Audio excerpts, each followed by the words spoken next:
Zdravo, torej jaz sem Saša Kržič iz Mikrozelenja Šebenik.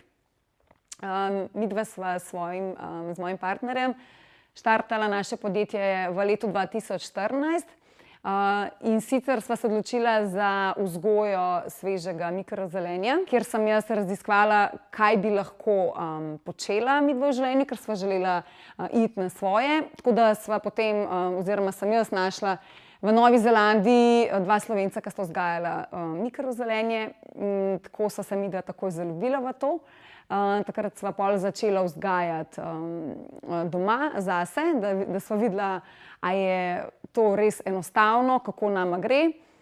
Rezultati so bili praktično takoj, tako sva se res navdušila. Evo, in zdaj se pač s tem ukvarjamo že nekje dobrih 7 let.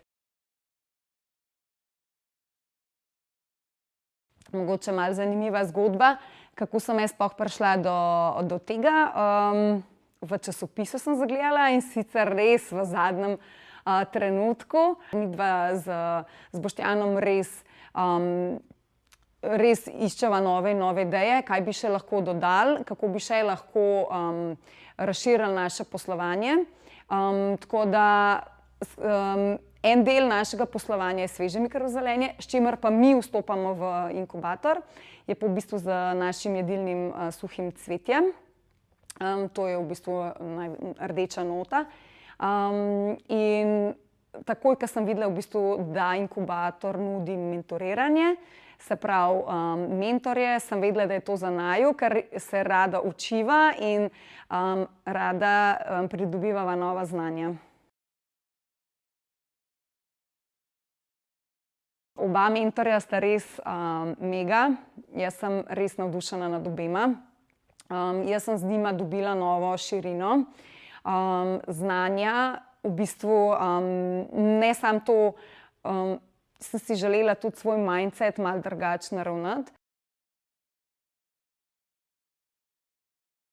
Torej, midva se nahajava pri nas v Borovnici, kjer pač vzgajamo. Torej, lahko nas obiščejo tukaj v samem prostoru, na Obrtniški ulici. V Borovnici sva rekli, drugače pa imamo tudi spletno trgovino mikrozelenje.si. Tam si lahko pogledajo, kaj vse imamo v ponudbi poleg svežega.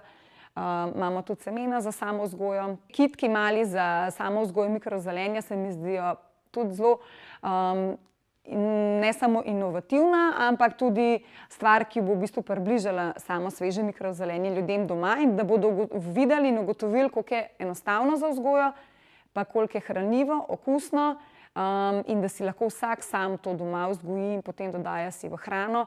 Otroci so res navdušeni nad njim, že zato, ker te, ki so v enem tednu, ki zrastejo, oni zelo radi gledajo napredek rastlin, ki so zelo hitre. Tako da ta vidik se mi zdi tudi pomemben.